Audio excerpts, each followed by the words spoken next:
ईद का मेला और गरीबी की कहानी सालों से चली आ रही परंपरा के अनुसार इस बार भी शहर के बीचों बीच ईद का भव्य मेला लगा था।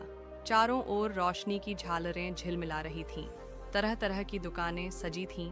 कहीं इत्र की खुशबू महक रही थी तो कहीं सेवियों और मिठाइयों की मिठास हवा में घुली थी। बच्चों की हंसी, झूलों की चीख पुकार और दुकानदारों की बुलंद आवाजें माहौल को और भी जादुई बना रही थीं।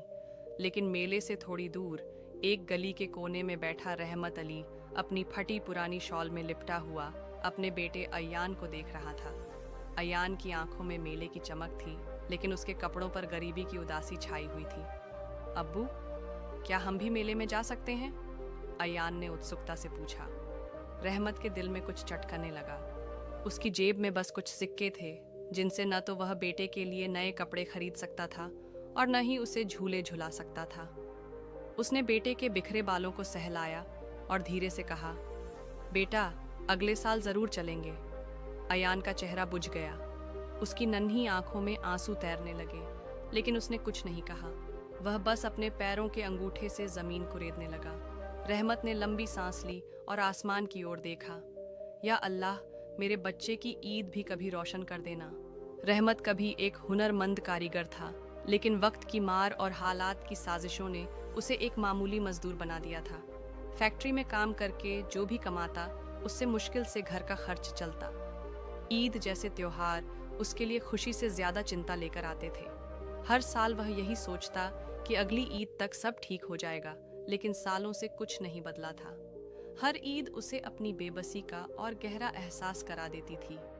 उसने देखा कि कैसे मेले में आए बच्चे नए नए कपड़ों में झूले झूल रहे थे, खिलौनों से खेल रहे थे, मिठाइयाँ खा रहे थे।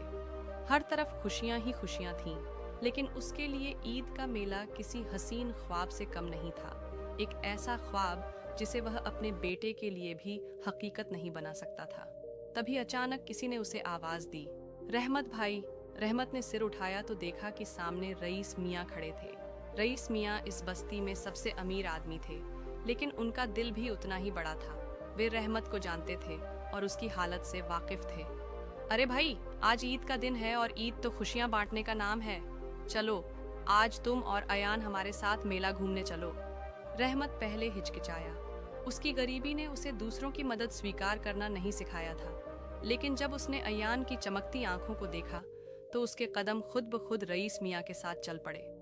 उस दिन पहली बार अयान ने मेले के झूले झूले, रंग बिरंगे खिलौनों से खेला और स्वादिष्ट सेवियों का स्वाद चखा।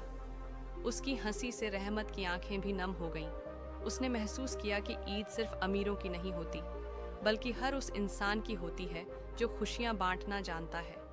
गरीबी बड़ी चीज नहीं, इंसानियत सबसे बड़ी दौलत होती है। रहमत ने पहली बार ईद की असली खुशी महसूस